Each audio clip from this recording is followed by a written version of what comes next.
with the Madras University as a visiting faculty. Then later for the Kannur University, he was again as a visiting faculty. So very dynamic, starting from his beginning of his career, even after the retirement. Probably understand that from COVID time only he became like a retired professor. He handled more than 400 sessions for the UGC academic staff colleges in the various orientation programs and the refresher courses organized by University of Kerala in the last 25 years. Published more than 90 articles in various journals, books, and conference proceedings. Edited 7 books in library and information studies. So this is a brief introduction. I welcome you, sir, to this to NATPAC. And here we have our scientists and the project fellows and technical staff with us. So it's over to you. Yeah, thank you. Thank you very much.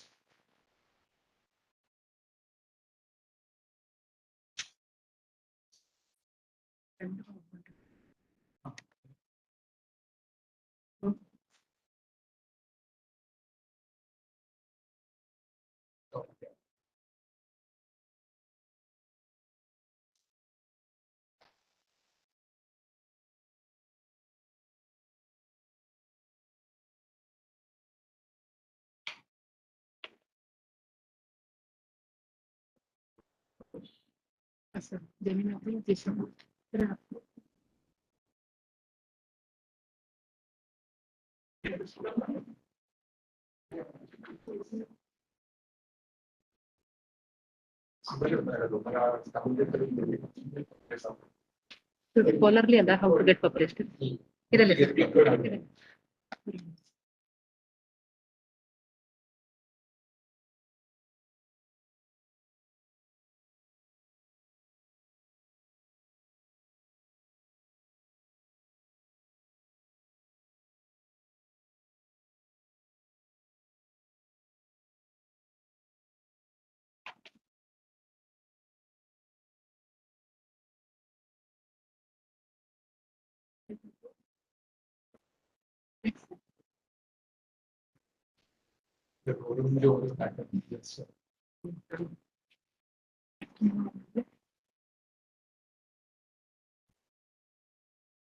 So first of all,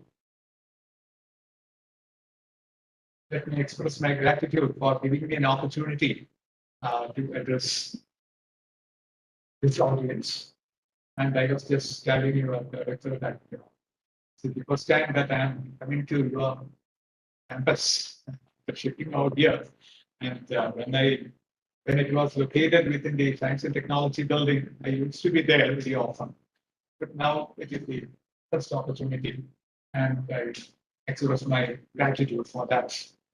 And today's topic, as you can see, is about publication. When I say publication, what we usually mean is publication in scholarly journals. It is just to emphasize that I have mentioned like that, getting published in scholarly journals, because getting published in scholarly journals is not an easy task, as all of you will agree with me, because so many predicaments are there. When I say predicaments, don't be afraid, because of the stipulations made by the editors. And depending upon the caliber of the journal, the stipulations will also be rigid. That is the hindering factor that precludes us from getting published in high impact factor journals. Perhaps you may know what is meant by high impact factor journals. Journals are of different standards, and impact factor is a measurement of the quality of the journal, which is acknowledged all over the world. So impact factor that we will examine later, that is actually made out of the study of some international organizations, that the impact factor is fixed by those agencies. So getting published in high impact factor journals is not an easy task. So for example, perhaps you might have heard about journals in different subject fields. let alone your own subject field that we will come to later. And if you want to get it published, it is not so easy. Say, for example, one of the esteemed journals in the field of science and technology is Nature. Perhaps all of you might have heard about Nature. And getting an article published in Nature is something like getting equal to getting a Nobel Prize. Okay. Say, for example, there are instances, and I remember distinctly a person submitted his PhD thesis. And the PhD thesis consisted of only 16 pages. And what he did was he just bound the article that appeared in Nature and submitted with all the paraphernalia with the title page and other things. And immediately that was awarded PhD. I just wanted to share with you the rigor with which it is published. But in spite of all these things, you know, Nature has also been fooled by some of the wise men. I should say wise within inverted commas. Because have you heard about that word called the retraction? Retraction. Retraction means, you know, some well-established journals, they have got peer groups. I mean, peer review process. Rigid peer reviews are there. The reviewers all over the world who are considered to be experts, top-notch experts in their subject fields. And they will critically go through the contents of the article. Then only they will vet it. Vet it means they will agree to get it published. Sometimes they will suggest some modifications. And only after the laborious process that it will be published. But in spite of all these things, you know, certain spurious articles get published. A typical example is from India. India, there is an example in the field of geology. It has nothing to do with transportation or anything of that sort. Geology. Here, a geologist, claimed that he has found a missing link between the reptiles and the birds. Reptiles, you know, something like snakes and other things, and birds, you know. He claimed that he found out a missing link between these two things. That was that was acclaimed all over the world as a wonderful link, a wonderful discovery, I should say. And it was published in esteemed journals. But later, somebody raised some doubts about the veracity or the truthfulness of the findings. So they wanted to have the evidence. They wanted to examine the skeleton that was collected by him. And they came to his lab, examined it, and they resort to some carbon dating and other things. And it was found that it is nothing, it is less than 100 years old. The skeleton or the bones that he fabricated in the form of an animal, a fabricated animal, is less than 100 years old. You know? So such things, in spite of all these things. So what I am saying is that even though there are rigors, there are people, as I said earlier, the wise people within inverted commas who can fool these things. So now the topic is how to get published in scholarly journals. So I emphasize scholarly journals because you can write a journal article. Say, for example, the transportation problems in Trivandrum. You can have an article in a popular periodical or in a journal, in a newspaper, or something like that. That is, they are known as popular articles. It may not be because so much of authenticity, so much of effort is not expected there. Perhaps if you are your knowledge already in your brain, you can write it. But that's not the case with scholarly journals. And the first sentence is discouraging. Okay, there is no simple formula for getting published because there are high expectations of the editors. The more prestigious a journal is, the higher is the expectation of the editors. And perhaps they may not agree with each other. And the stipulations may vary from journal to journal. So even if you are a good writer and you are inclined to say you have got subject competence, you have got linguistic competence, you have got organizational competence. These are the three competencies that are required for writing. First of all, mastery over the subject competence, and then linguistic competence. And of course, you should be able to clarify. You should be able to express your things very clearly. And then comes the organizational factor. So that is somewhat mechanical. You can learn it by experience. So, but there are some challenges also, and that will confront all academic writers, regardless of their discipline. This is true of various disciplines, whether it is engineering or whether it is medicine or social sciences or humanities or things like that. So now let us examine. Let us examine the things. There are some certain 7 steps which you have to follow if you want to get your article published. So the first step is select the most appropriate journal. That is the first step in getting published. Perhaps you may wonder, because most of us, including me, I will prepare an article first and then search for a journal. This is what we do.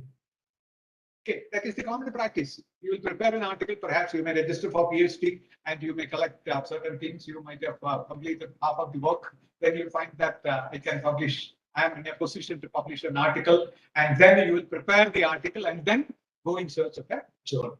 But that is not the actual thing to be done. If you are very serious, if you are an avid researcher, what you have to do is you have to identify a journal which is suitable for your area of interest and then write according to their stipulations. And that is what is meant by select the most appropriate journal. And what are the things you have to go through? The first of all, you have to go through the aims and scope of the journal. I will show you later or immediately after this. Every journal will express the aims and scope of the journal. Okay. Within the journal, you will come across. Nowadays, all the journals have got their websites. If you go through the websites, it will clearly say what is the aim and what is the scope. Why? Just to decide whether the article that you prepare, that you want to prepare, or which you have already prepared, it comes within their scope of the journal. And then what are the different types of articles accepted by them? Perhaps you may wonder, when I say different types of articles, there are different types. Say research articles are there. Some journals also encourage general articles. And perhaps in some of the standard journals, you may come across short communications. I told you about Nature. Nature also includes short communications. Short communications means the number of pages may not exceed 1 or 2. But because it is hurriedly prepared and just to publicize, just to make others know that I have worked on this, such and such thing, and I have found out this result. So short communications are published easily because they occupy 1 page or 2 pages. Whereas if you write it down in 4,000 words or 5,000 words, it may take its own time to get it published. And for your information, I should tell you, if you want to get your article published in a standard journal, it will take at least 1 year. The higher the standard of the journal, the higher will be the delay, because everybody will be aspiring to publish in that particular journal. So the waiting list is small. And take it from me that if you want to get your article published, even in Indian journals, it is not possible to get it published within 6 months. So because I have seen hundreds of my students, not my students, but research scholars in the university who are badly in need of getting an article published, because now UGC has made it mandatory that you should have at least 2 articles published before submitting your PhD thesis.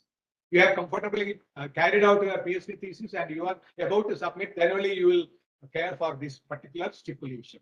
Then you are somehow or other you want to get it published. With the result that only the substandard journals will be ready to publish. But nowadays there are spurious journals which are otherwise known as predatory journals. I have to warn you, because since I am talking about getting articles published, you have to be aware of the predatory journals. It is because of a recent developments of online journals. Okay, they will offer you that if you want to get your article published in 2020, just send it to us. If you want to get your article published in 2020, okay, we will publish it. You can imagine. Such offers are there. But the only thing is that you have to pay. Payment is there. Okay, that I will deal with later. Then readership. Say, for example, the popularity of the journal, whether it is a well-acclaimed journal and they are inversely proportional. What is inversely proportional? The well-acclaimed journal may not be very popular. Okay, the number of readers will be very much less, but the quality matters. Okay, then current hot topics. You just go through the contents of the latest issues, then you will get an idea about the hot topics on which they emphasize. Certain areas, certain topics will be coming up. Hot topics I need not explain. And then if you paper comes within that range, definitely there is a precedence. You will get a precedence over others. So this is the thing that you have to. Now, how to find out journals? That is the natural question. How to find out? There are 101 methods of finding out journals. That itself is a topic for another discussion.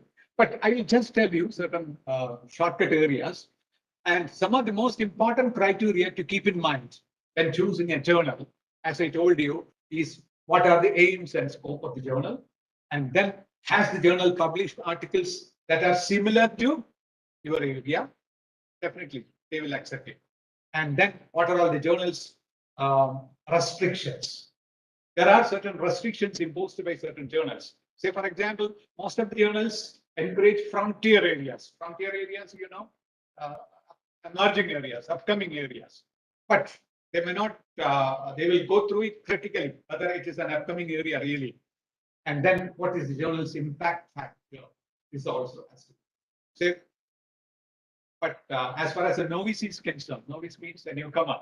If you want to get it published, you know, you can't aspire to get your article published in high impact factor journals.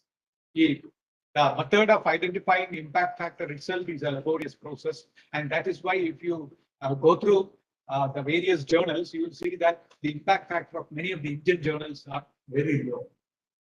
Okay, because there are reasons. Okay, I'm not going into the details. Okay, so there is a typical example to find out high impact factor journals. And it is free. That is why I'm just, it is known as SJR. It is known as SciMago Journal Ranking. SJR stands for SciMago Journal Ranking. It is open access. Anybody can. That is why I'm just introducing it. And here you can just see the journal rankings, top-notch journals in that order. In every subject, you can search it subject-wise. Okay, you can search it country-wise, etc. Say, for example, I just made an attempt. I just see there is an option to give the subject. There is a window to give your subject. And the next window is to spot your country. Say, for example, if you want to find out good journals in the field of transportation in India, in the third box, you have to give India. Then you will. Here, I have not specified any country. So a general list of journals, top ranking journals are listed here. So for example, you can just see the first one, and you can see, you can just see on the left-hand corner, top left-hand corner, how many journals? 168. Okay. 1, 2. Okay. That much journals are listed here. Okay. Among the very good journals all over the world, so many journals are there. You can have the list, entire list. So for example, this is the first window, and then continuation is there, and then it goes like that. Okay, you can go up to the last rank. So that means they are ranked in the impact factor order, but this is not the actual impact factor. SJR follows an impact factor of their own. It is not the world acclaimed impact factor. World acclaimed impact factor is calculated by another company called Clarivate Analytics. Okay, but here this is calculated by SJR. SJR is another calculation made by out of the database of Scopus. Perhaps you might have heard about the Scopus database. Okay, Web of Science and the Scopus are the two databases which tells you the most scholarly journals in every subject. But in order to go through that, you have to subscribe to that. Generally, you will get the list. Here, whereas SJR gives the Scopus journals in their own order. So there is slight difference between the impact factor stipulated by Web of Science and that impact factor that is given by this SGF. So this is one way of understanding the top-notch journals in your subject. Then, of course, if you search the internet, you will get so many sites like this. I'm just giving you an example of a site, list of free publishing SCI journals. SCI stands for Science Citation Index. Science Citation Index. Science Citation Index journals means very good journals are only selective journals are included in Science Citation Index. This is a partial list, old list is there, and this is the website. And I'm just giving. You can search. If suppose your article, your area is narrow, you can just search whether what are all the journals which are likely to publish your articles. Okay, and there is now, just now I told you about open access journals. Open access journals is a reverse economic practice of the existing pattern. In the existing pattern, you know, you contribute an article to a journal, they will critically go through it, accept it, or sometimes they will stipulate certain suggestions to be made, and then they will accept it. And it doesn't cost you anything. Whereas in this model of open access, the author has to pay. The author has to pay. That is why it is known as open access. And the reader, as far as the reader is concerned, it is absolutely free. You need not pay anything. That is open access. And this has become possible only with the advent of internet, because this can be published. There is no print journals. These are all available online. And that is why, you know, spurious journal publishers cut into the scene. They will offer you to publish it backdated journals, etc. Okay, so you have to be. So here, I just wanted to tell you this directory of open access journals started publication in 2003. See, only with the advent of the 21st century that the open access became so popular. Okay, so this directory of open access journals started in 2003, but by now you can just see how many journals are there. It covers 17,662 journals. Just imagine. More than 17,000 journals are there in the open access domain. So here also you can find out. Here also you can search by subject. Okay. What are all the other, there are open access. Here, why I am suggesting directory, DOAJ, Directory of Open Access Journal, is that they apply some sort of rigor. They will try to avoid spurious journals or the so-called predatory journals. There are certain checking mechanisms. And that is why this is somewhat reliable. But even then, predatory journals are there in the list. The various studies have shown. So I'm not going on describing these methods of finding out good journals. You can devise your own methods. And then step 2. Step 2 is follow the guidelines of the authors. Okay, every journal, every issue will have the guidelines printed there. If it is a printed journal, it will be printed. Or nowadays, every journal, as I told you, has got its own website. If you go through the website, you can have the detailed instructions. Say, for example, I've taken Journal of Traffic and Transportation Engineering as a typical example. Actually, it is a Chinese journal. It has got its own English component. That is why I have taken it. Journal of Traffic and Transportation Engineering. Here, you know, you will get the scope of the journal if you go through the website, and you can also get the guidelines for on the top right-hand corner. You can just see guidelines to authors. Okay, if you click there, you will get this thing where the aims of the journal, the scope of the journal, everything will be discussed. And if you feel that the area in which you are working or the article which you have prepared falls within that scope of the journal, definitely you can make an attempt.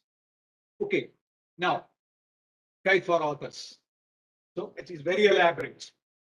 If you make your article strictly conform to these things, say for example, later I will discuss, I'm going to discuss about the various stipulations made by different journals, a generalization of the stipulations made by the journals. And then you adhere to, stick on to the publication ethics. Say, so that also will be evaluated by the journal. But the ethical principles. What is the ethical principle? The first one is plagiarism. Plagiarism means unlawful copying of others. and claiming that claiming some others' ideas as yours. That is without giving acknowledgement, without giving citation. That is plagiarism, and avoid multiple publications of the same work. Some people, if their eagerness to get published, they will send one same article to various journals. Sometimes, more than one journal will accept it and get it published before you stop them. And some people will not stop them. Okay, because the more articles I have, the more publicity I will get. But that is unethical. If you are caught red-handed, some journals will ban you. And then never submit your manuscripts to more than one journal at a time, and cite and acknowledge others' work appropriately. Okay. That means ethical principles you have to stick to, because that itself is a topic of another discussion. What are all the ethical principles to be observed as far as preparation of articles is concerned? And then the step 4, the next step is prepare the article by following the MROD format. MROD. What is it? MROD. MROD stands for the introduction, methods, and results, and discussion. Okay, that is the format followed by many of the journals. Almost all journals all over the world follow this format. If you go through any scientific journal, or for that matter, social science journal, you will see that this format is followed. So stick on to this format. That doesn't mean that only this much is there. Of course, the preliminaries are there. What are the preliminaries? Your title should be there. Your details should be there. Author's details should be there. Then abstract should be there. Keywords should be there. And then this in broad format, followed by the conclusion, acknowledgements, references, supplementary data, appendices, all these things. So that is the 4th step. And the step 5, use proper manuscript language. That is your burden. Say, for example, there are 2 screening processes. If you send a manuscript to a journal editor, the editor will glance through it just to ensure whether it suits the scope of comes within their scope of the journal, and whether it's fairly acceptable or not. A cursory glancing will tell you if there are, say, for example, the title itself is wrong, that is, grammar mistake is there, or spelling mistake is there, is good. Okay, so care about the proper manuscript language. Publishers do not correct language. This is the author's responsibility. Even the peer reviewers will not care for correcting. Say, for example, I am a peer reviewer in some of the journals in my field. I do that correction also. Of course, that should not be. But if there are factual omissions, that will be pointed out to the author, who has to correct these things. Okay, ask an experienced colleague. That is the best way. Say, for example, suppose you feel that if you don't have the confidence that my English is poor, or my language is not so up to the mark, it's better you seek the help of some of your friends who have got the grasp of the subject as well as the grasp of the language. Okay, so poor English makes it difficult for the editor. It will be summarily rejected at the very outset. It will not even go for the consideration of the peer reviewers or the referees. And then be alert to common errors like sentence construction, incorrect tenses, inaccurate grammar, and then mixing of languages. Mixing of languages means, sometimes, your own language will come up, what we call English or something like that. Okay. Say, for example, when Malayalis write English, what you write may not be very good English, but it may be Manglish. When I say Manglish, I'm not saying referring to the use of Malayalam words, but the structure, sentence structure itself is not up to the mark. Okay, one of the questions that I encounter very often when I deliver lectures on writing theses or dissertations, sir, how to improve. That is why I just devote a slide for that. And now, for your information, there are so many tools. Software tools are there, which will correct the grammar. Even the word itself will indicate that this is wrong. This usage is wrong with red lines or green lines or blue lines, etc. Your spelling is correct. Some spellings that will be automatically corrected. And perhaps you might have heard about a software called Grammarly.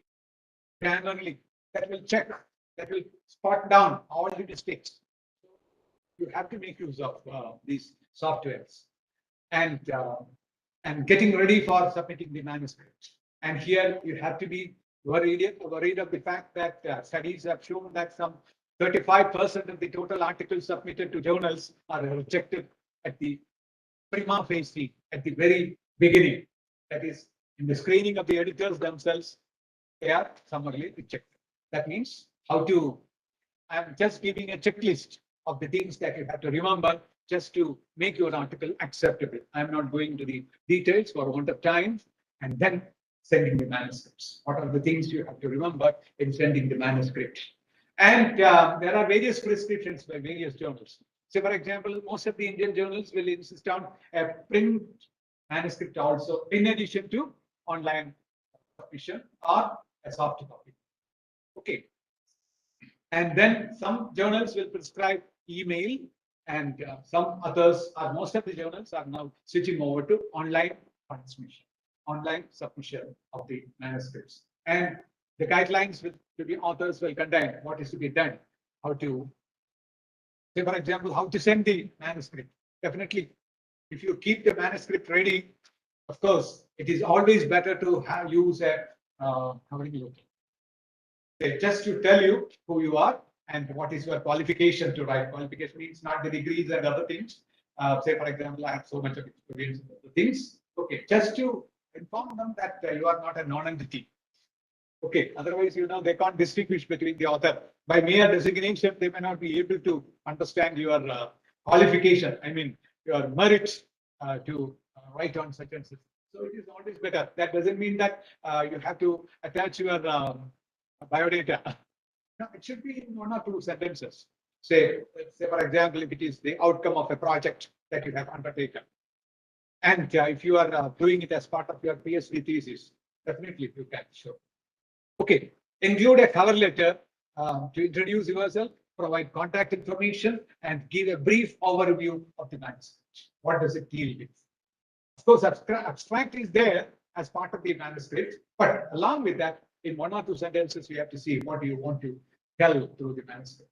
And there are certain, perhaps you might have heard about different forms of peer review. Single blind peer review is there, double blind peer review is there, triple blind peer review is there. Now, open peer review also is there. That means the number of referees. Depending upon the number of referees, it can be double blind or triple blind. Okay, if it is double blind, the author, the publisher will stipulate that your name should never appear, or the author's name should never appear in the manuscript. And that is why I said it's always better to give a covering letter, where your names and email IDs and mobile numbers, everything will get included. And then, of course, I was just telling about the Journal of Traffic and Transportation Engineering, and here also how to submit. And in order to submit your article, they encourage online submission. And then you have to register yourself. So the boxes are there where you have to register, and then you can appear. And I told you about another Nature, I have just mentioned, that is one of the best journals in the field of science and technology. And they also form this pattern. Now, Indian journals are also following that pattern. The practice of sending printed manuscripts is almost nil now.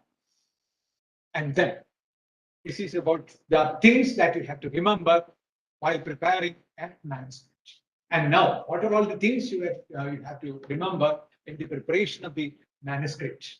So I told you earlier that every journal has got its own stipulation, and the stipulations may vary from journal to journal. Say, for example, the number of words, the maximum number of words to be incorporated, etc. There are variations like that. And many journals prescribe their guidelines. But what I'm going to discuss with you is what the generalities of the guidelines. And here, this is a shortcut method of writing an article. I started with a sentence that it is not easy to get published. Now I am coming with a shortcut method. Actually, it is not a shortcut. This is the method of writing an article in the IMRAD format. You answer 5 questions which are given here. elaborately, not in one sentence or not yes or no questions. No, you write the answers elaborately. The first question is, what was the work done? What was the work done? That is the rationale. You have justification for working on this topic. And then what was done? That is your methodology. How did you do that? How did you carry out the work? And then what was found? What are your observations? And what is the significance of the results that you have to highlight? This is what here that Indians are failing. You will discuss everything, but you will not highlight the significance of your study. So remember, the fourth question is, what is the significance of your results? How your study stands out from others? Or what is that means that elaborate discussion is needed. And what are all the most important conclusions that you derive out of your study? So write down the answers to these 5 questions elaborately, and you will get a framework of the article. Okay, then you have to fine tune. Okay, this is the shortcut method of writing it out. Now, what are all the general guidelines? If you go through several journals, which I have prepared by going through the stipulations or the guidelines given by different journals, and mostly the range of the journals or the number of words range from 3,000 to 6,000 words. 6,000 words, you know, that is the highest. Because most of the journals will prescribe a limit of 4,000 or 2,500 because of the editorial limitations. Because, you know, perhaps you may know that every journal has got a fixed number of pages. Okay, if it is a monthly, you know, 12 issues may be there, and each issue may be having only 1,200 pages. That means the editorial policy will decide how many articles should it contain. They may decide that it should contain 8 pages, 8 articles or 10 articles at the most. That means if you go on writing, you know, they may not be able to do justice. That is why they prescribe the number of words to be incorporated. And then how to prepare the manuscript, you know, that varies from journal to journal. That is 40 millimeter on the left-hand side and 1 inch, that is 25 millimeter on all the other 3 sides. Then spacing. Even now, most of the journals prescribe double space. Double space started during the time of the manual typewriters. Okay, because it is easier to make double spacing in manual typewriters, but this practice still follows, even though you have the option to type it in 1.15, 1.5, 2 or 2.5, etc. Word permits it, but still, most of the journals prescribe double space and only one side of the paper if you are sending it by a printed paper. And then, as I told you, perhaps you need not send the hard copy, only soft copy. You can upload or you can send it by email as prescribed by the journal. And then what should it contain? What should the article contain? And title. And you have to worry about the title. What should you worry about the title? You have to ensure that it is crisp, it is short, and it should be simple, and it should be explicit. Explicit means it should be clear. Explicit means clear. That means, you know, even though you are writing on a very complex thing, you have to envisage a general reader before you. Say how to make it clear, even for a general, even though you are not writing for a general reader, you are aiming at your own peer groups. Peer groups means your equals, but still it should be as clear as possible. But at the same time, it should not be lengthy. Say, for example, if you go through some of the journals, you will see the title itself runs through 3 lines or 4 lines. No, that should not be. Ideally, if you go through the journal articles that appear in Nature, you know, mostly 2 lines. Sometimes it may exceed that, because if you want to give the names of some of the technical terms, definitely it may long. But you have to make it as brief as possible. Then details of the authors, I need not tell you, and abstract. The variation is, it ranges from 200 to 500 words. Some journals will say you have to keep the abstracts in 200 or 250 words or 300 words. It varies. And then keywords. Definitely nowadays, if you go through the journal articles some 25 years back, there was no stipulation give the keywords. But now keywords have become a part and parcel because, all these things are uploaded in the internet, and if the spiders, spiders in the internet, the web crawlers, they will identify the title of the journal or the subject of the journal from the key terms. And therefore it has become mandatory. And then the body of the paper. Body of the paper, you can decide, because the guidelines will tell you, if you are not fully convinced of it, just go through an article in the same journal. Because the practices will vary. Some journals will prescribe numbering of the various sections. First level headings, second level headings, third level headings, etc. Some journals will not prescribe, they will just prescribe the different headings, but the font size will vary. For example, first level headings, 14 point. Second level headings, 12 point. Third level headings, 10 point. Okay, fourth level headings, if any, some italics or something like that. So it is always better to go through an article which has already appeared in the journal. And if it is numbering, this is the pattern that I have to follow. And then about the various sections of the article. I told you about IMRAD formats. The first is in, introduction. Introduction can be in an article if the journal prescribes some 2,500 words for the article. Your introduction has to, you have to limit it with 2 or 3 paragraphs. 2 or 3 paragraphs only. And what should it contain? It should contain the background of the study, and then the reasons for selecting the topic. And this is the answer to question number 1. I told you, you have to write down the answers to the earlier 5 questions, and the introduction will turn out to be the answer to question number 1. What is the rationale that prompted you to take out this problem and work on it? And then the previous work. This is another thing, previous work. Definitely you have to go through some of the previous ones which are closely related to your study. And as far as Indians are concerned, we have got a bad tendency. If you are working for PhD, the research guide will tell you, you have to cite at least 100 papers, 100 previous studies. But here a different question comes. How many should you include? You have to identify 4 or 5 studies which are closely related to your topic. Okay. Don't go for elaborate literature. So previous studies, 4 or 5 or 6 at the most. And then comes the third section, that is the methodology. And methodology, if it is a scientific study, if it is a lab-based study or a field-based study or a survey study. Okay, survey is also possible, even in engineering, survey is possible. Okay, you have to give in detail.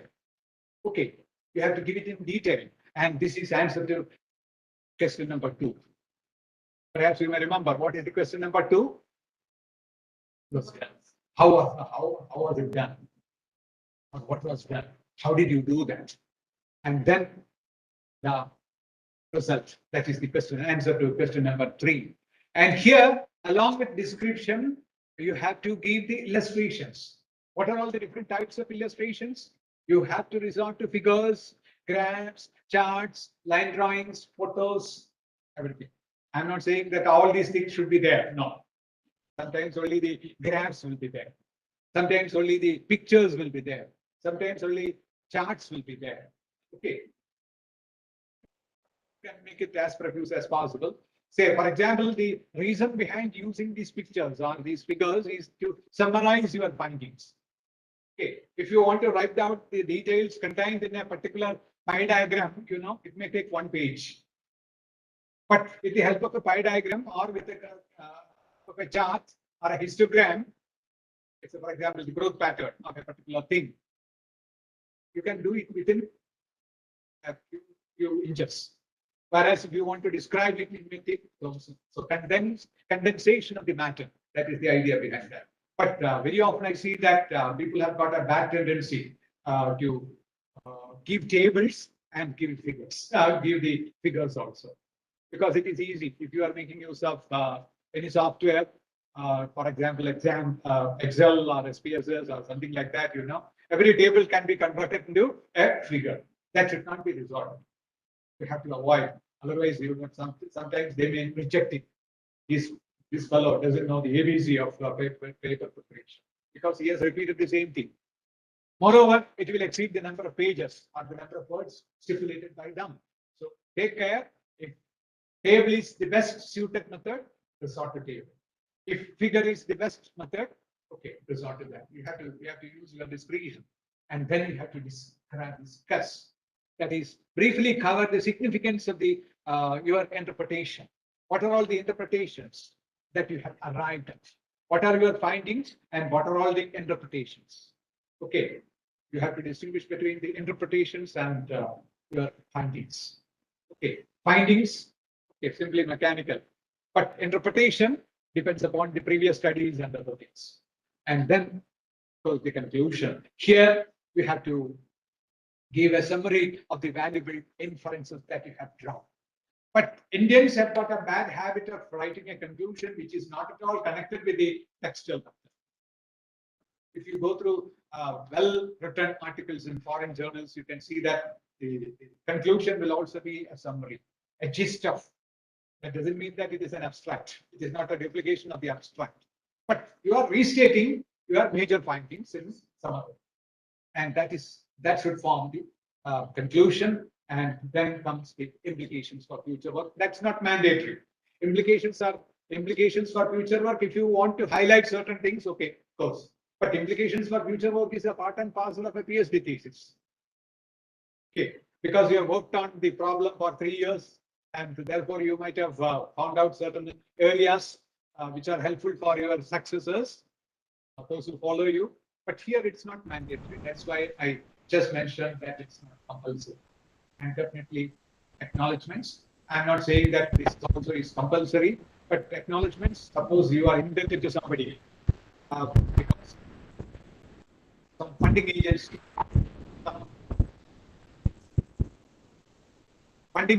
has financed you. Definitely, you have to acknowledge. Or somebody has rightly helped you. Definitely, you have to acknowledge. And then comes appendices. Appendices, again, not compulsory. Suppose you want to bring certain things to the attention of the readers. Definitely, you can. Say, for example, an extraordinary thing which has not been revealed so far. Say, for example, I used to make the example of that in history thesis. Some people during their things find out certain decrees. Decrees means the old dictats of the rulers. Decrees means, ശാസനങ്ങൾ നമ്മൾ മലയാളത്തിൽ പറയും. വേറെ ആരും ഇതുവരെ കണ്ടെത്തിയിട്ടില്ല. Suppose you are the first to, definitely you have to give it as an appendix. Okay, and then comes the references. And as far as giving references are concerned, there are usually two patterns. That is the author date system and the enumerated system. Now, let us see what is author date system. Author date system is otherwise known as the Harvard system because it originated in Harvard. And here you will give the in-text citation. There are two citations. In-text citation means in the text itself. Within the text, you will give the reference within parentheses. Parentheses are brackets. Brackets, because we use the term brackets, but the actual correct terminology is parentheses.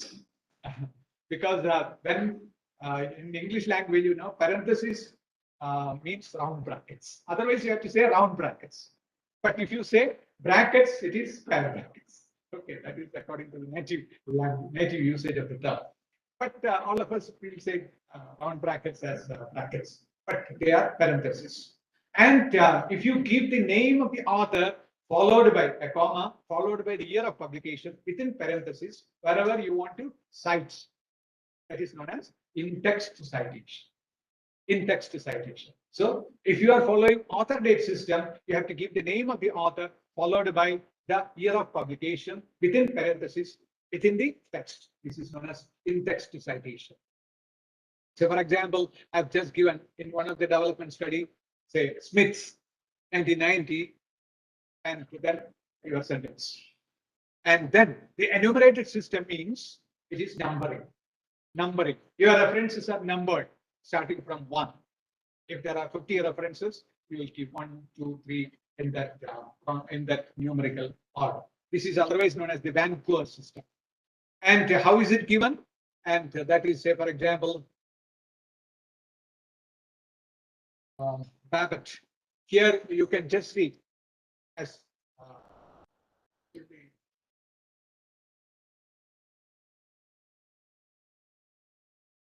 say, for example, here, this is given. This is how it is given. Okay, as a superscript. The number is given as a superscript. In olden days, that used to be given within parentheses because in manual typewriters, it was not possible to. It was possible, but it was very difficult to keep the superscript. But now we have to give it as a superscript in the numerical order. But in the earlier one, author date system, you have to give the references at the end of the article in the alphabetical order of the author. In the alphabetical order of the author. But in the Vancouver system, in the numerical system, you have to, which order?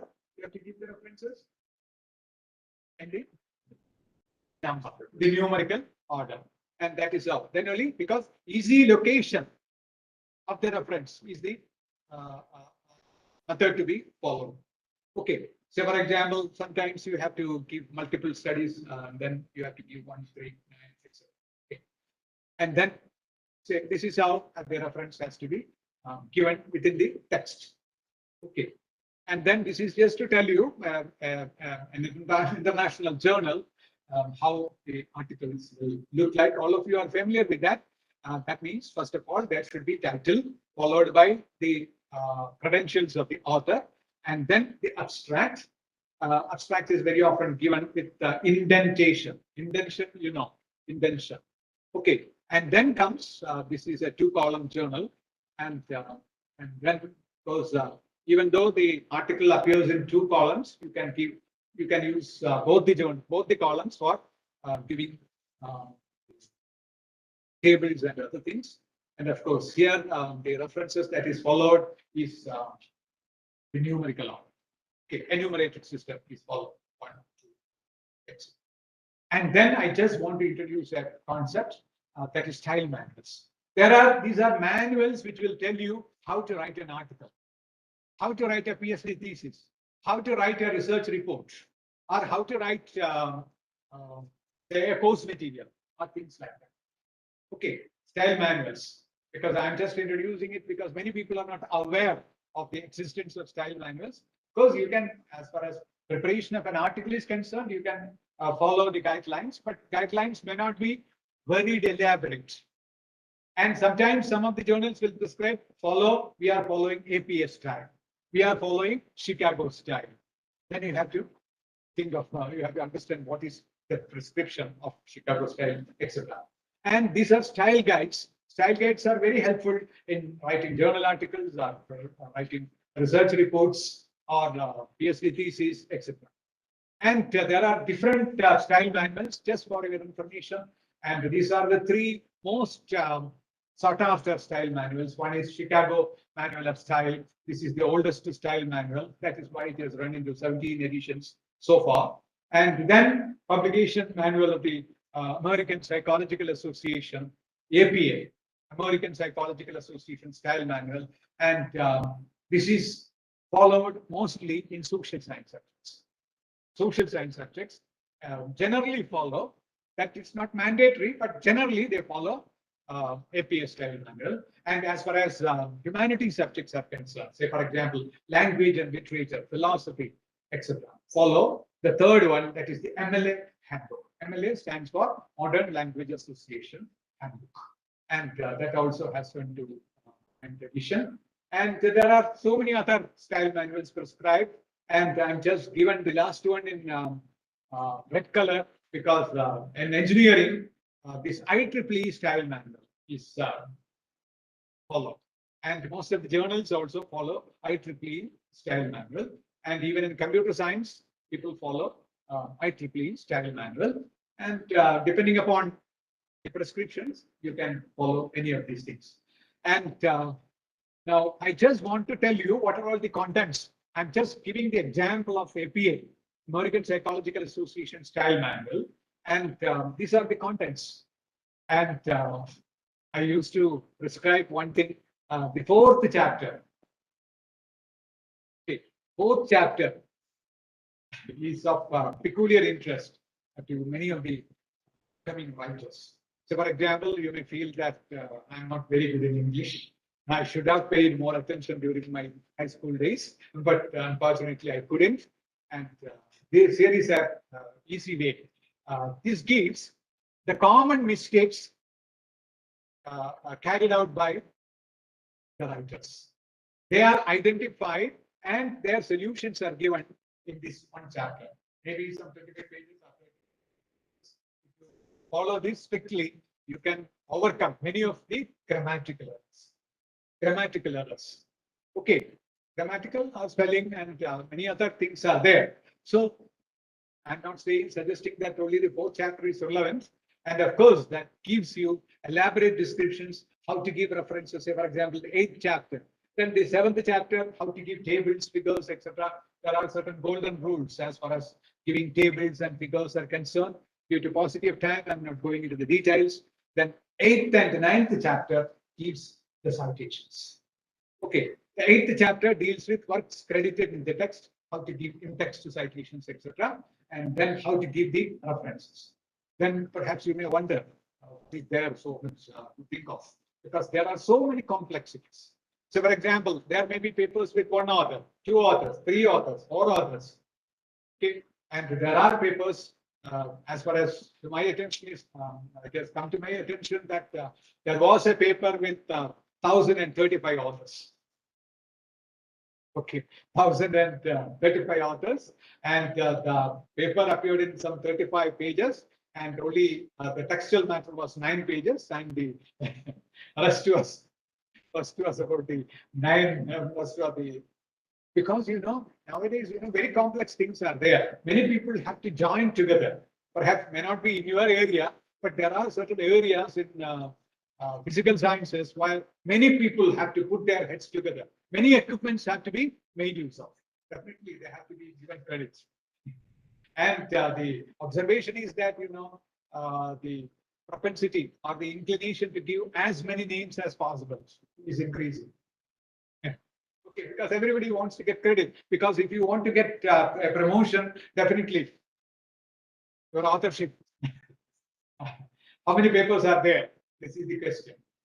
Okay, so there are so many adjustments also. Because why I am saying is that because peer review, of course, that was the thing, and then bibliometric parameters. I told you about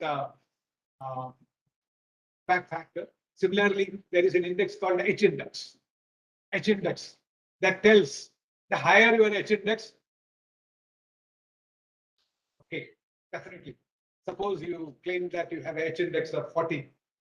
Definitely, no questions asked. You are promoted as professor or whatever. Okay, so every subject, perhaps just for your information, there is a person in Kerala who has got more than 100 as H index. That is in the field of chemistry. He is the vice chancellor of Mahatma Gandhi University. Okay, Sahabu Thomas. Okay, he has got H index. Index is more than 100. Very few people in the world have got so much of H index.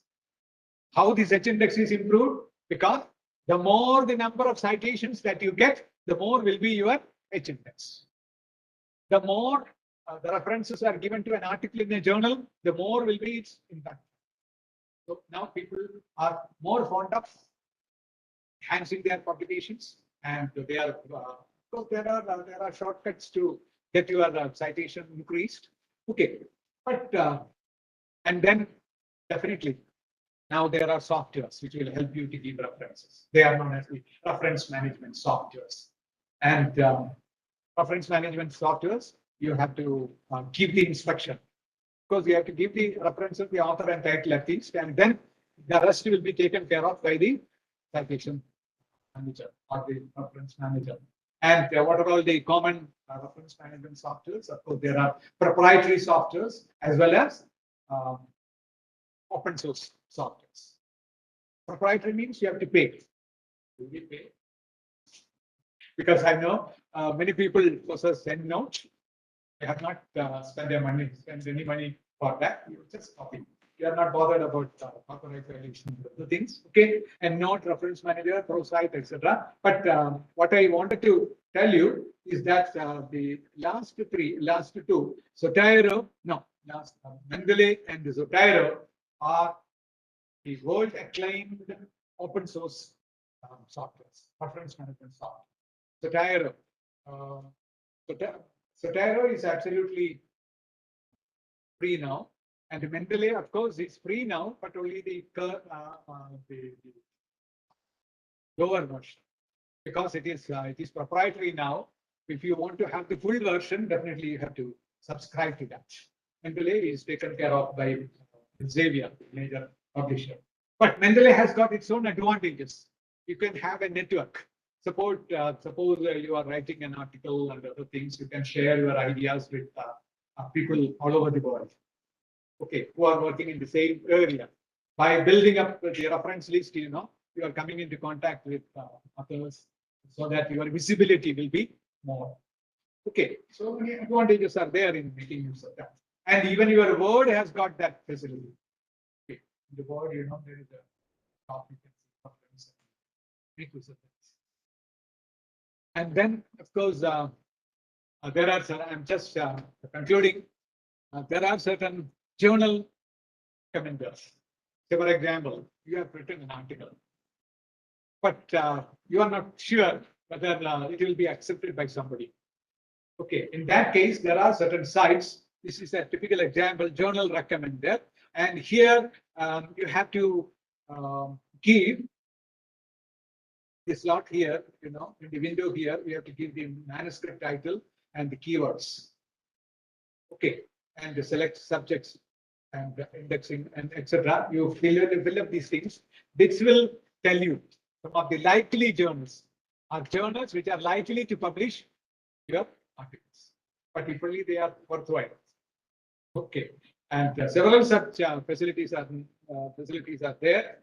And since I was asked to finish up within 1 hour, I am not going into details, because there is another site called Sherpa Romeo. This is about suggesting open access journals.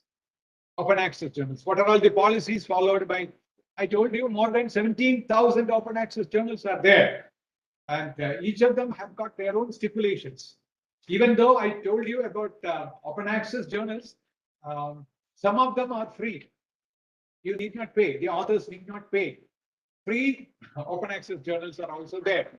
And now, with the onslaught of open access journals, many of the commercial publishers have come out with open access journals. So, for example, you might have heard about Wiley, or you might have heard about,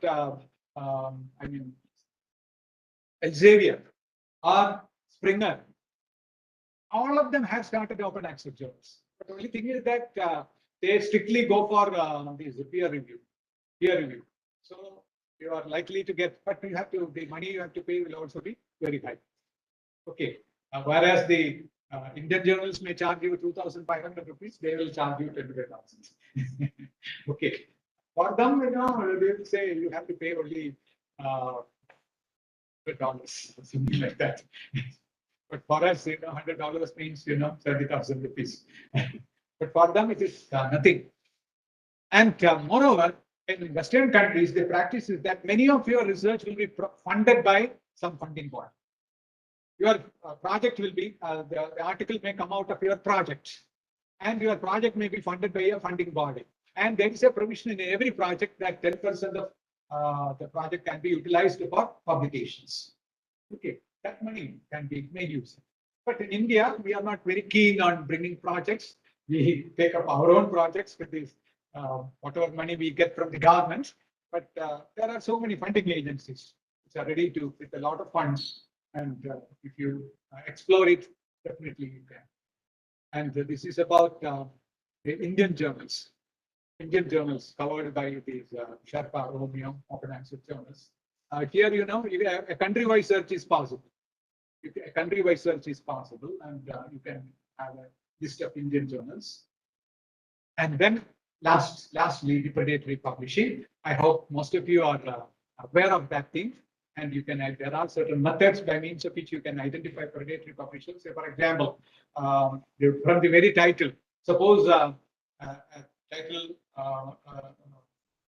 proclaims that International Journal on Medicine, Engineering, Social Sciences, and Humanities. Can you pretty sure that that is? Because, journal, one peculiarity of a standard journal is that it is confined to a narrow field. Maybe confined to a particular subject, but most of the journals belong to a narrow field. But on the other hand, if somebody proclaims that we cover every subject under the sun, definitely. And then there are certain characteristic features. I'm not going into the details because they are exploitative in nature. Their sole purpose is to make money. Okay, whatever whatever you submit, the next day you'll get a reply that your paper has been accepted for publication. Then you can be pretty sure that they have not the things, and some of my students have done some work on that. To what extent they fooled the persons. Okay, because it is because of a UGC stipulation that you have to be authors of some of these two papers before submitting your PhD. This is just to tell you that this process of predatory publishing gained momentum after 2010 because the UGC guidelines came up in 2010, and many people are fond of authoring as many papers as possible. And here there was a whistleblower. Whistleblower, points out things, our practices. His name was Beal, B-E-A-L-L, Beal's list. And he was observing, and he found that he could notice some 18 journals, but he's not sure of whether they are actually predatory journals because, ലക്ഷണങ്ങൾ കൊണ്ട് നമ്മള് ഇയാളെ കണ്ടാൽ ഒരു കള്ള ലക്ഷണം ഉണ്ടല്ലോ എന്നല്ലേ പറയാൻ പറ്റുള്ളൂ, അതായത് കള്ളനാണെന്ന് പറയാൻ പറ്റുമോ? അതുപോലെ by nature, it appears to be. Okay, then there was a slight increase in the next year, but there was a tenfold increase in 2013, and there was a doubling in the next year. It goes like that, but 2017, immediately he became silent. He stopped. He used to preface it. He used to make it known to the outside world through his blog, but he wound up his blog. Okay. Because so strong was the lobby, because he was threatened with his life, and his employer, a famous university in America, asked him to go out. So he withdrew. Okay, just to tell you that how powerful he is. Okay, this is what I wanted to share with you.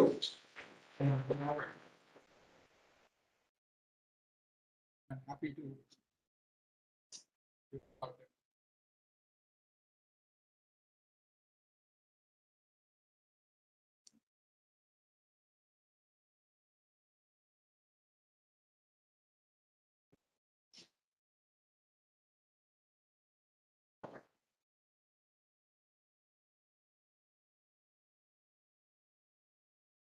Nothing.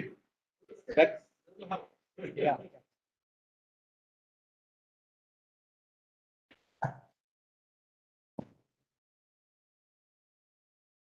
You have told about the short communications that is being published in some of the reputed journals.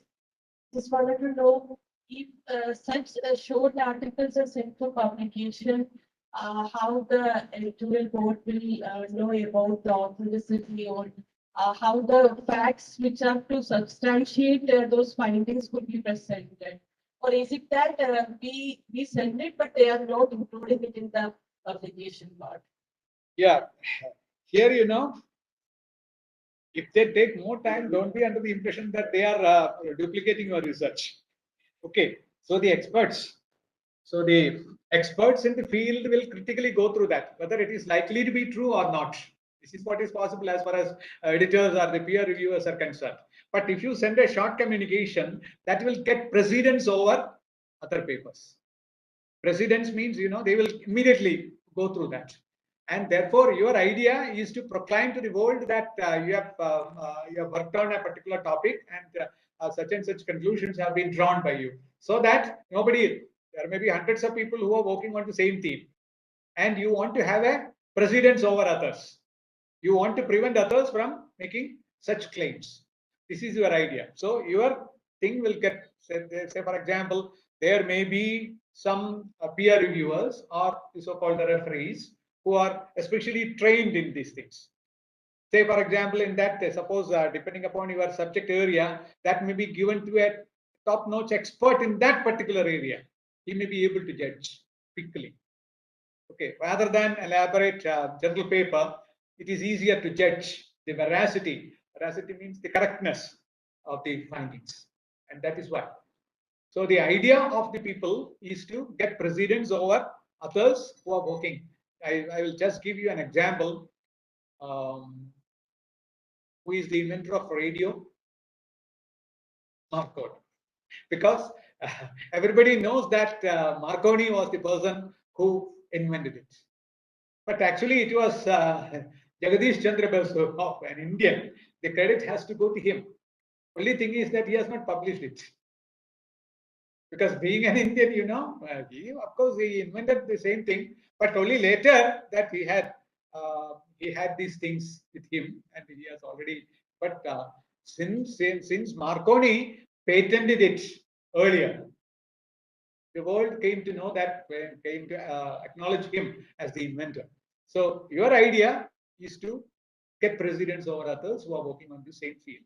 But you will get the credit also. Suppose many people will, if it is a short communication, the precedence, along with that, many people may cite it. There is a likelihood of getting more citations also. And therefore, and if you got access to Nature here, do you subscribe to Nature here? No. Or many other current science. Oh, that is too bad. A scientific institution without a subscription to current science is too bad, because it will not cost you more than 1,200 rupees or something like that for the entire 24 issues in a year. And it is absolutely free. Online issues are free. And I have a personal advice. All of you should go through current science. Okay. Current Science is a very good journal published in India that covers almost all, that is equivalent to the Nature or Science at the global level. But the back factory is only one or something like that. That is the fate of many of the Indian journals. But it's a very good journal, a peer-reviewed journal. Okay, Current Science. So I have a personal advice. If you are really interested in enhancing your general awareness about the science and technology situation in the country, you should go through that. Not the research articles. You may not be, because there are articles from biology, articles from all fields, physical sciences, etc. You may not be interested, but at least the letters to the editor and contributions made by some of the general contributions made by authors, they are very much revealing. Okay, if you go through the website, you will just go through that. But even if it is available on your table, you may not care to go through that. But then, if you are asked to go through the website, perhaps because you are busy with, or all of us are busy with our own business. Whereas, if you subscribe to that, of course, that will be a worthy addition. Yeah. The apprentices that we send along with the paper part, will that the number of words in that, will they count that also as part of the work? Appendices maybe one page or something like that. Okay. Of course, only the textual part, that IMRAD part, is actually taken care of. The other one, if it is really worthwhile, if they feel that that is not a real component, it is not worthy of exhibiting, they will just exclude it. Okay. So in the normal course, that will not be. But if it is a very lengthy one, that will not be published. Okay.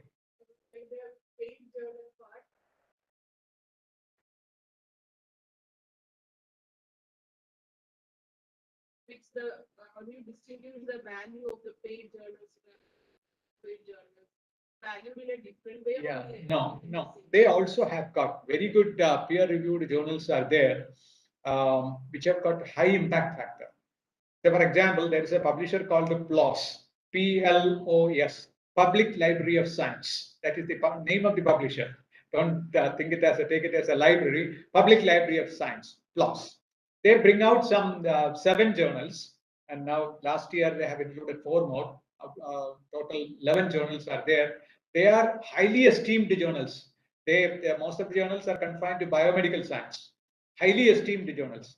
Now I told you many of the commercial publishers like Springer or Wiley or Xavier, all of them have started open access journals, but they are peer reviewed. Definitely, they have got very good impact factor also. The advantage with open access journals is that you will get more citations because many persons will go through that. If it is available online, because nowadays you don't go to the library, but you will search online whether some related article. If you want to do some literature review, what will you do first? You will just go through Google or Google Scholar or some other open access. So you are likely to get more citations. But you have to be very careful. But you have to. That is why I just introduced only very few things which are reliable. So, for example, I told you about DOAJ, Directory of Open Access Journals. They have got some checkup the beginning itself. Before incorporating into the directory, they will do some preliminary check whether it is a predatory journal or not. Okay. But still, there are certain journals which are considered to be predatory. But their number is very much limited. So you can, if you are taking it from reliable sources, definitely you can be free from predatory journals.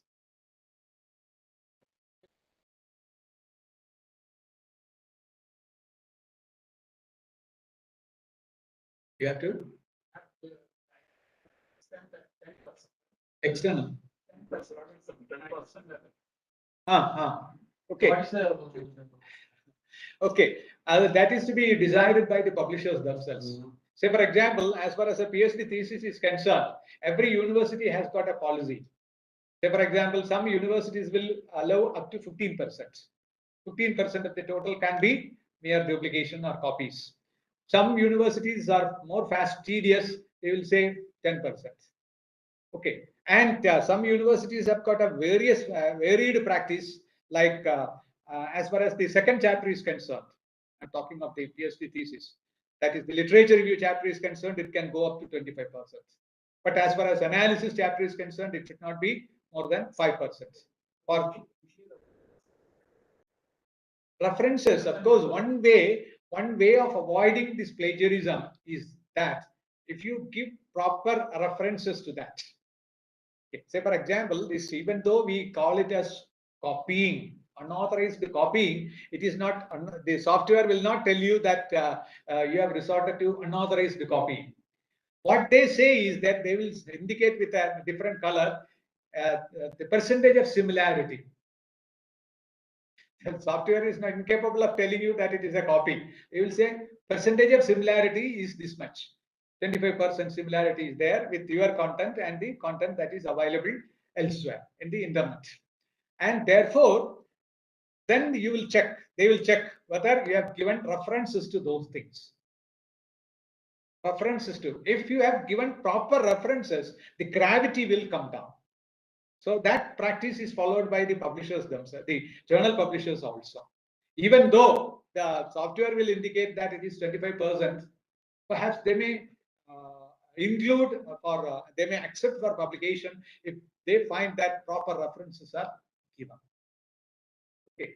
So this is just an indication, just like you check the purity of gold. Okay. If you give an ornament to the jeweler, they will just check it and say it is not 916. They will say it is only 85% is there. Okay. Similarly, you know, so proper referencing, and another way of avoiding this is paraphrasing. Paraphrasing. Say, for example, software, of course, is an idiot. You can't call it an idiot because that depends upon the I mean, brain of the person who manufactured it. Okay, depends upon the intelligence of the person. So why it is called as an idiot? Because it will tell you the similarity. If the words are arranged in that, then only arranged in that order, then only it can identify. But if you restate just the ideas of an author, the software cannot identify it. So paraphrasing, even then, but some people think that if you paraphrase it, that is, paraphrase means writing in your own words. Paraphrase it, you should not give, or you need not give references. No. If you have drawn the idea from somebody else, definitely you have to give reference to that. Even if you are paraphrasing it, it is better, or it is ethical. That is what is meant by ethical practice. It is ethical to give references.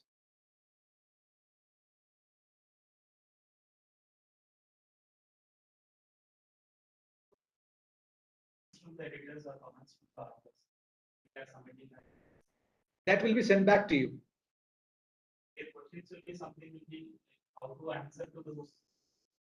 No, they will not put questions to you, and they will just make suggestions. Okay, this seems to be okay. Is it not? Questions will be something like that. Okay, it seems to be the other way around. Okay, or something like that. And you have to assiduously follow the guidelines given by the peer reviewers.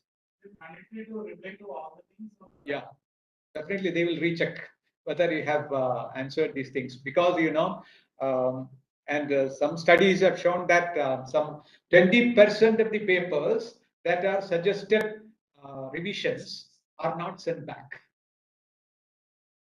20%. These are the studies made. 20% of the papers are not sent back because people are lazy. Oh, by the time you may be returned, or your promotion scope for promotion may be over, or you may entrust the work to somebody else, etc. And so they will check after getting it. They will check whether you have carried out that. It will not go back to the reviewer again, but there are persons in the editorial board who will go through that, whether you have carried out all the issues pointed out. Yeah. But if it is a minor one which you have omitted, that they will take care of, because they are more worried about the standard of the journal. That is their whole purpose.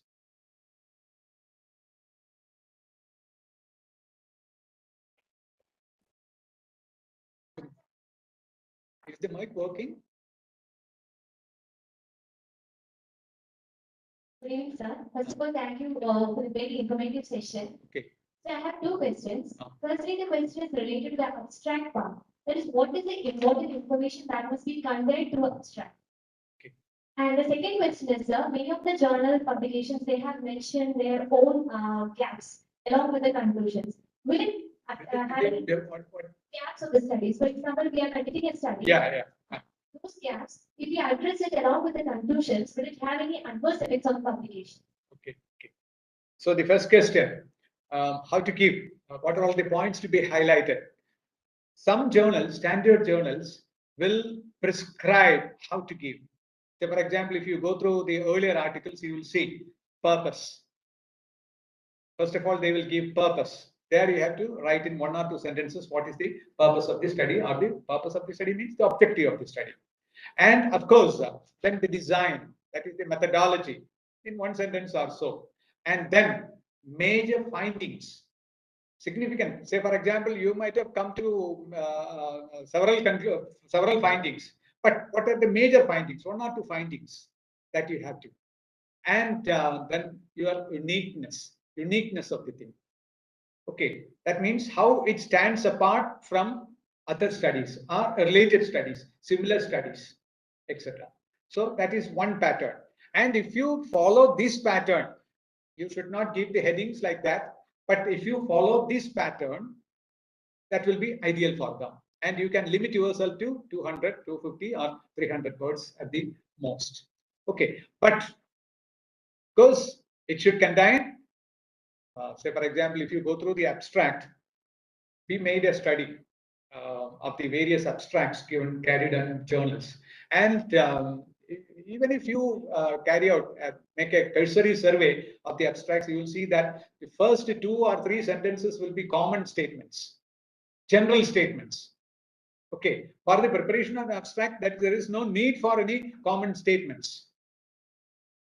This study deals with. Okay, you can use alternate words. Okay, the objective of the study is. This is how the abstract should start with. And then you will get more space for giving the significant findings. Whereas if you start with everybody knows that there is so much of transport problems in our country. Okay, or the flooding of vehicles is posing a problem to our urban areas or something like that. There's no need for that. Okay, you come to the study. Present study deals with such and such. That is an overall introduction to the study. And then what technique you have adopted for the data collection or the experimentation. And then you have to give as much space for the major findings and then the significance in one sentence or so. And this is the pattern that is ideal. And the second question is about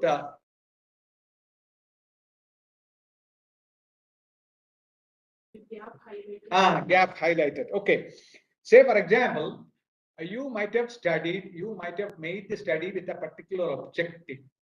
And then during the course of the study, you have found that your objective has got its own limitations. But there are certain areas which needs to be highlighted. Okay. Okay. Because this is just to answer a logical question from a reader that this lady has, this person has totally ignored that aspect. This is gaps identified. You are aware of such gaps, but that is not the prime focus of your study. Okay, but the next question is, the next part is whether it will adversely affect. No, if you have, say, for example, you have set a particular objective, and if you find that the major part of the study has to be the missed out part, definitely. Perhaps it may be returned to you that you have to identify, you have to fill up the gap also. Okay, you have to revise it. A thorough revision would be asked for. Okay, so you have to ensure that the major part of the thing is not omitted, or at least you should not highlight it. Okay. Sir, we have 2 questions in the chat box. Next from Sabita. Is self-plagiarism acceptable? Self-plagiarism accepted. Okay.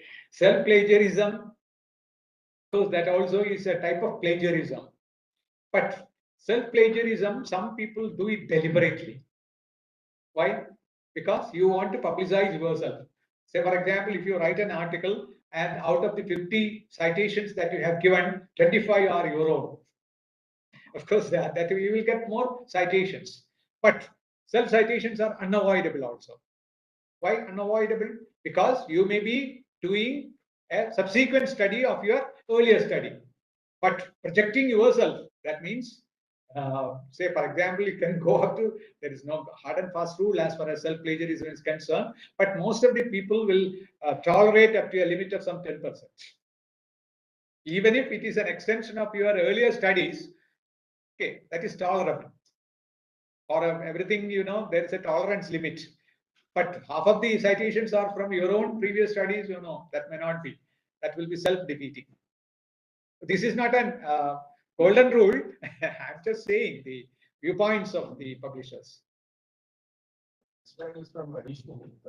Sir, there can be studies which could be published in a journal or could be used for getting patents. So, which one do you choose? That depends upon your career prospects. Okay, as far as research institutions are concerned, more weightage is given to patents. Okay, research institutions in general give more weightage to patents. Whereas if you come to a university level, academic level, more weightage is given to the papers. That doesn't mean that patents are neglected altogether. Of course, that has got its own value. Patents, of course, that has got an added advantage of getting some rewards for you. Here, it is not material rewards. So, for example, your prestige may go up, your visibility may go up, but the material rewards are also there. Unless the patent is owned by the institution, the money will come to you if it is fully applicable. And moreover, in the NIRF ranking and the other things, now the UGC, they give more weightage to patents because it is a question of national prestige of the institution also. So if it is patentable, if you feel that it is patentable, better to go for patent. Okay. Patent also, of course, your career prospects, that also is there. But if you claim that I have got a patent, definitely that will be taken care of. Okay. So if it is a patentable thing, my personal advice is to go for the patent. Okay. Say, for example, you can still make a paper, but not revealing the entire secrets. You can make a paper out of that. But patent, if you make a paper out of that, perhaps may not be patentable. One more clarification, sir. How important is the covering letter to be submitted? Covering letter. Okay. Covering letter, say, as I told you, there are two types of journals. Not two types.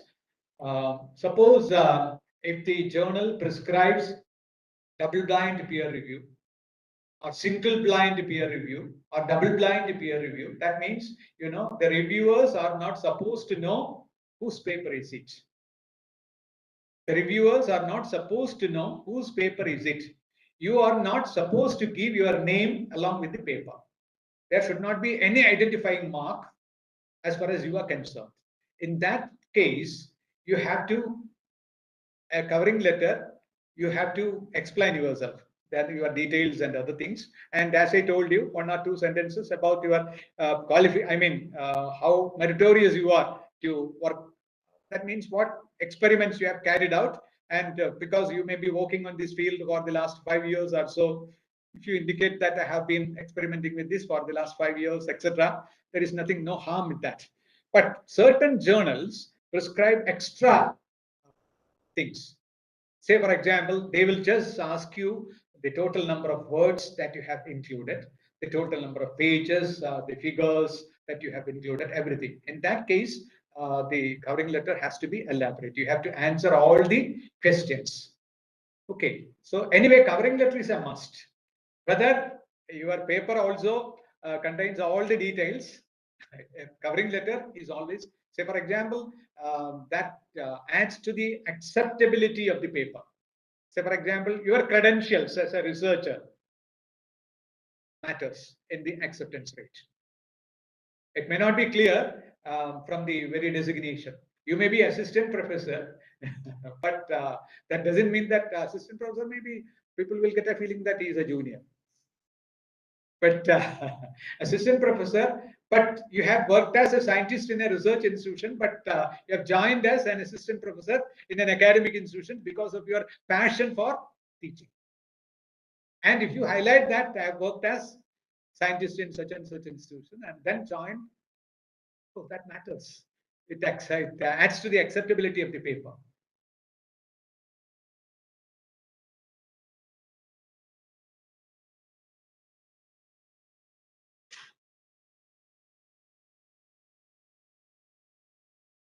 Good evening, sir. Yeah, good evening. So what are the factors to be considered while preparing a review paper? Review paper. How the structure differs from that in that pattern? Yeah, okay. Definitely, a review paper is not in the following manner. Here, I was mentioning about the sections and other things, methods of study, etc. But these components are there. Okay, these components, say, for example, how was the review prepared? That is the methodology part. Or what are all the sources that you have laid down in order to prepare the review? That is the methodology part of that. That should form part of that review paper also. And of course, with that, but the style of writing is different. You are not you are not giving an original, you are not making an original contribution, but you are reviewing other papers in a particular area. Okay, there, as far as the body is concerned, you need not worry so much about these in-broad formats, about discussion and other things, because you are just reviewing the major papers that have come or major documents that have come in a particular area or a limited period of time. Okay, it may not be very exhaustive over a long period. It may be confined to 5 years or something like that. Am I right? Yeah. You need not strictly adhere to the pattern that I have described. But the review paper, you know, have you ever prepared a review paper? No. Yeah. In that case, I have a personal advice. There are publications called annual reviews. Have you come across any annual review? Annual review. There is a entire publisher called Annual Reviews. They bring out annual reviews in some 32 or 52. I don't remember exactly. 52 in different subjects. Annual reviews in pathology, annual reviews in medicine, annual reviews in psychology, annual reviews in sociology, annual reviews in civil engineering, mechanical engineering, etc. And that will serve as a model to give reviews. How to give reviews? You know, as far as a review paper is concerned, you will take a particular paper. Okay, you will just try to summarize the major findings. Okay, this is what you do in a review paper. Okay, and therefore perhaps you may devote one paragraph for each paper, or you may club together similar papers and bring out the substance of the papers. Say for example, recently I was just making a discussion about how to make a literature review. How to make a literature review. I was just giving an example with a water development models. Water development models. That means, you know, there are different water development models. Say, for example, irrigation and other things. The different mechanisms are adopted by different countries. If you are making a review paper is something like writing a literature review as far as a PhD thesis is concerned. Okay, here what you have to do is you have to differentiate the major themes that are being discussed, and under the heading related papers are brought together. Related papers are brought together, and you, in that case, you may not devote one paragraph for each paper, but related papers, say for example, a particular water development model was identified and how many authors have substantiated this particular model as the best model. Okay, these things have to be brought out, and these are your findings. Okay, so for example, you have verified some 150 articles related to a particular topic. You can first of all divide it into different groups. That means the branches of that particular subject. Okay, under each group, you have to bring down, or we have to club together the articles which are related to that particular area. And then you, in one sentence or something like that, you just keep the sum and substance of that particular group of papers. This is how you have to. So that means it is not the same pattern.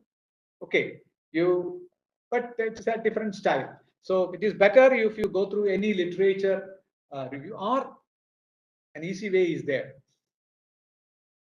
Now you know there is a Shodh Ganga. Are you aware? Shodh Ganga, where you will get this reservoir of PhD thesis submitted to Indian universities. Reservoir, that means that is hosted by an agency called InflibNet, a branch of UGC. And here you go through some of the latest literature review chapters of thesis. You will get the full text of chapters.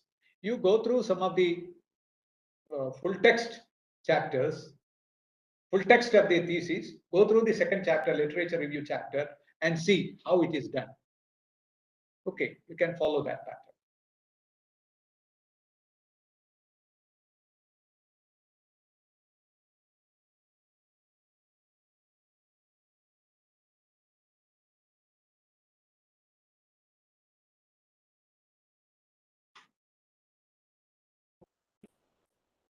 about general?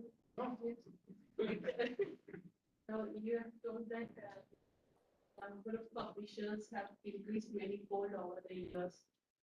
Just wanted to know how the money business behind this goes. So that this much price. I have no idea about the money involved in this, and but I can tell you, there was some studies about the predatory publications, and the number one country is Nigeria. Okay, followed by India. India ranks second, and out of the total, some 40% of the predatory publications come out of India. And the main reason is the UGC stipulation that came out in 2010.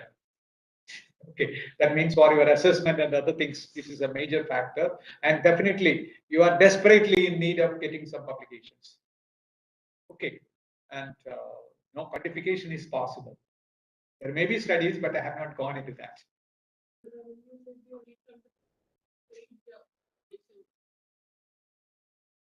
Revenue maybe? What the applicant who are trying to publish it, they may be paying for the paid journal. Yeah. Is that source of revenue? Of course, that is the major source of revenue. And they are able to host thousands of such publications. Say, for example, suppose you are asked to pay an amount of 2,000 or 2,500 or 3,000 rupees for your article. Similarly, thousands of people are paying. And what is their expenditure? Hosting a website. For which you have to pay some 5,000 rupees or something like that. Okay, that means there is a limitation.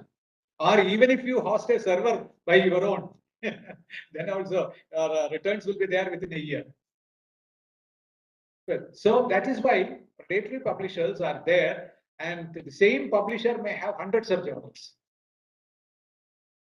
Okay, hundreds of journals. Just think of the revenue that can be generated.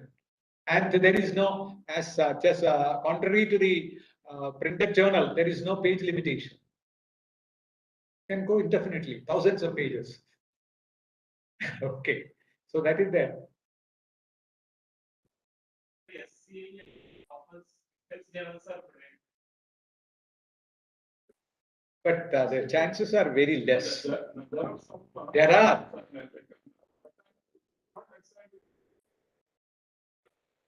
It is there's a limit. Number of pages will be there, and if it goes beyond certain pages. I just remember, in my field, there was a journal. It is there. It was included in the Scopus database. But many of us pointed out that it is not at all peer reviewed. So it was removed. So they are getting the feedback from the users. And based on that, they are trying to eliminate. But new entrants will be there, and they will also get something like self-corrected, just like Wikipedia. Wikipedia, some people don't have faith in that because they think that it is full of mistakes because anybody can write anything. But still, 95% of the information is correct. And how is this possible? Because that gets corrected. So, for example, if there is an article about NATPAC in Wikipedia, and if you find that something is wrong, definitely you will bring it to their attention. So, with evidence. Okay, so for example, if some of the article contains that NATPAC was established in 1975, you may feel that no, it was much earlier, and you may give an evidence. Definitely, they will make the changes. So that self-correcting mechanism also is there. That same mechanism is there. This happened in UGC care list. Now there is a list called the care list. If you are in the academic field, if only you publish in UGC care list journals, then only you will get recognition. That will be recognized. But there was a period in 2015. They brought out a list, and 70% of the journals were predatory because there is a strong lobby, and UGC is corrupt. Because if you give money, then they will include it, and then many people objected to that, and so there was a revised list, and some of them were taken out, but again some 40% were. And then there was a person called Padwarthan, who was the vice chairman of UGC. He became, he was made a member of an agency called the COPE, Committee for Publication Ethics. There is an international committee, COPE. And it is better if you aspire to work on writing papers, you just go through their site and see what are their guidelines, COPE guidelines, how to maintain publication ethics and other things. And he became the vice president or something like that, member of the COPE committee, international committee. Then only he became aware of this problem, and then he made enforced. That is why the present care list, a new mechanism was brought into automatically. The Scopus list and Web of Science list were included. But as far as other journals are concerned, there is a mechanism to get included. That means the journals themselves have to come, or the universities have to write to Pune University with the substantial evidence that that is a reputed journal. They will critically go through that. They will examine whether it is a continuous journal, and all other things are taken care of. So same mechanism is followed in other international databases like Scopus, and the Web of Science also is there. But here what happened is that Scopus is much wider in scope. The number of journals covered by Scopus database is much wider. But more traditional is Web of Science with all their parampariyam. അതുകൊണ്ടാണ് web of സയൻസിന് കൂടുതൽ authenticity all over the world കൊടുക്കുന്നത്. പക്ഷേ സംഭവിച്ചത് എന്താണെന്ന് വെച്ചാൽ since Scopus coverage is more, more people began to depend upon the Scopus database. So naturally, Web of Science also got alarmed, and they also began to include more and more new journals. അതുകൊണ്ടാണ് അതില് science journals expanded version എന്ന് പറഞ്ഞിട്ട് 7,000 journals കൂടെ ഒക്കെ add ചെയ്തു. അതിൽ ഇത്തരത്തിലുള്ള journals ഒക്കെ കടന്നു കയറാനുള്ള സാധ്യതകളുണ്ട്. അപ്പൊ ഇതൊന്നും nothing is foolproof. I need not tell you. Because every mechanism, അപ്പോ ഏത് മെക്കാനിസം കൊണ്ടുവന്നാലും അതിനെ ഓവർടേക്ക് ചെയ്യാനുള്ള the other day I was just reading out an article, paper article ആണ് ഇവിടെ സ്വർണ്ണ കള്ളക്കടത്ത്. നമുക്ക് ഇതിനുള്ള മെക്കാനിസംസ് എല്ലാം റിഗറസ് ആയി വരുമ്പോഴേക്കും അത് കൂടെ പിടിച്ചത് എത്ര 140 അല്ല 1,400 കോടിയുടെയാണ്. പക്ഷേ ഏകദേശം 2 ലക്ഷം കോടിയുടെ സ്വർണ്ണ കള്ളക്കടത്ത് നടന്നിട്ടുണ്ട് the last 5 years or something like that. So many mechanisms are there.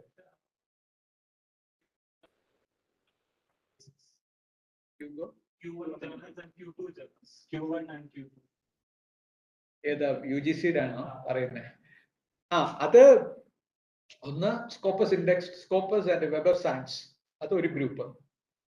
Indexed journals അതൊരു ഗ്രൂപ്പ്. മറ്റേത് ഈ പുതുതായിട്ട് ആഡ് ചെയ്യപ്പെടും, പുതുതായിട്ടല്ല നേരത്തെ ഉള്ള ലിസ്റ്റിൽ തന്നെ എസ്റ്റാബ്ലിഷ് ചെയ്യുന്ന journals.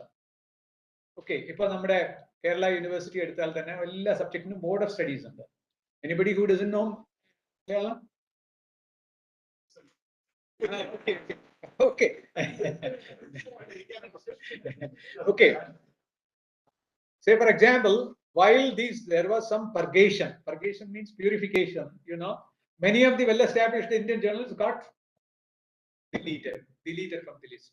So that is why they brought out an alternative mechanism, whereas the boards of studies of various universities can suggest journals. Okay. Then they will critically go through the credibility of the journal, and then only it will be included. That is another group. So that group is expanding. Many of the journals in Malayalam are not there. Very good journals in Malayalam, so that the Malayalam literature people, if you go to Malayalam literature, in Malayalam department, the journals in which they publish their papers are not there. Okay, so they have to struggle. First of all, they have to get it forwarded through the board of studies of the universities, and then you have to substantiate your claims. They may ask for clarifications. Okay, then you have to clarify, and if only they are fully convinced, that will be there. But still, predatory journals are there. Predatory journals, perhaps you may wonder how they get in. Predatory, I have not devoted so much time for distinguishing them. Some Very good journals are there. Very good journals are there. They will open a website on the same title. On the very same title with the slight modifications. Say, for example, transportation engineering. I will I will open another site, the transportation engineering. So people will not bother about the transportation engineering. I'll immediately, I know that that is a very good journal. Being a professor, I know that that is an established journal. I will ask my students, okay, you send it to them. Only thing is that it is open access, therefore you have to pay. That will be sent to you. So that is mimicking the. So there are several techniques adopted by. I told you one of my students did some work on that. I mean, private research. And you know there is an editorial board. You will be quite impressed because the editorial board consists of professors of all the standard universities: Stanford University, Harvard University, UK, London University. Okay, all the professors. Not all the professors, but professors in the related fields are there. So she grew suspicious. So she checked, and it was found that some persons are there. Really, Pittsburgh University, sociology professor is there. His name appears in the journal, but we are not sure whether it is with his connivance, with his agreement, whether he has agreed to be an editorial board member. You can't get clarification. You can't write to him that. Okay, of course, he did it. Then he refused. No, I've never given my consent to use my name. Okay, I'm a referee or editorial board of only so much journals, which are world renowned journals. Who is bothered about writing writing letters like this, you know? And there is a very interesting story, not a story, but a real thing. Another student, you know, he was a student, but now he's a practicing librarian. He wrote an article and sent it. And in the place of the author, he put the names Kayangulam Kochunni and Mulamu Tadima. You know the persons? Two burglars from Kerala. Kayangulam Kochunni. There's a film also, Kayangulam Kochunni. These names were put, and within 2 days he got a reply that your paper has been accepted for publication, and you have to pay 2,500. This is how they thrive.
when we compare different literatures and over the years, we found that one of the approaches seems to be more reasonable than the one which was previously practiced. And can we write our own comments? Yeah, like, you know, definitely. That is the flexibility of the paper.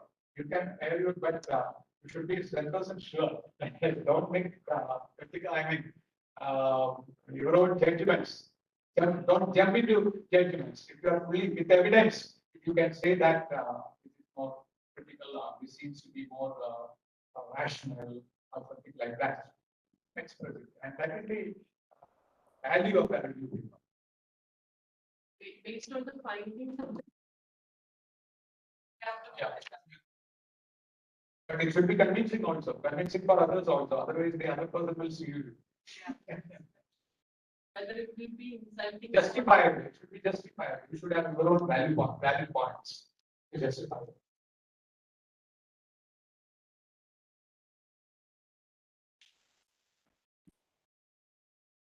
So, explicit.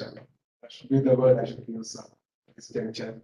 Because last 2 hours has been talking or basically I don't know what word I should use. So thank you, sir, for that great lecture or deliberations. Yeah, the interactions we have been making. 2 hours, I don't know how to spend it was running. I didn't feel any part of. I think the same was with other people also, and they would have interacted. They would have got more information on. Especially this is a particular area in which we also have to improve a lot. Yeah, stuck upon this basics of writing this general purpose like that. So I hope that the places given by sir will greatly be taken by these ideas and purpose. And we look forward to hear from you in the future also, sir. And I think with your permission, sir, I think we should have a workshop from you, wherein one day workshop can be held and which we can give us some practice writing a paper, which should be useful for us. And I should thank the Veena also for making available Vijayakumar sir to us. So thank you once again, sir, for this particular. Okay, thank you. Wonderful. Thank you very much. Thank you very much. And it's a pleasure to spend the evening with you. Okay, thank you.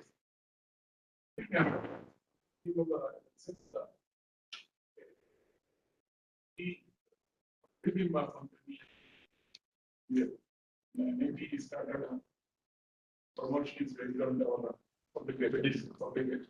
One advice he has given is the difficulty is only for the first and second grade. After that, it will come. I fully now I fully agree with that because it's another order of the creation. It is there. To be easy than Yeah, that is how you have to don't unless you are 100% sure that your paper is meritorious. Don't insist that my name should come first. And no research guide will allow you to put your name as the first researcher. Of course, it is always better. You know, in every profession, you know, that relationship is there. Say, for example, take medical profession or legal profession. You will join as a junior, then then you can show your mettle later on. So that is the best way. Because mentoring, now there is a mechanism called mentoring. It is more than teaching. Okay, because you learn many things from your mentor. And this is, of course, that is as far as paper writing also is concerned, mentoring is very much essential. give you one another example.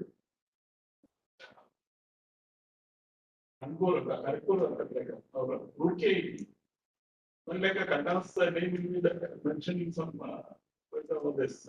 Kanda is somewhere in Pakistan or somewhere or somewhere like in a place and he is nowhere connected to the search of the company. That tradition is there. It is staying there definitely. Thank you. Thank you. Thank you.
നമുക്ക് ഒന്നും കൂടി പോകാം. ഈ പോകുന്ന സാറിനോട് ഞാനും പോയാൽ പറ്റുമോ? അല്ലെ പിന്നെ പട്ടി പോയി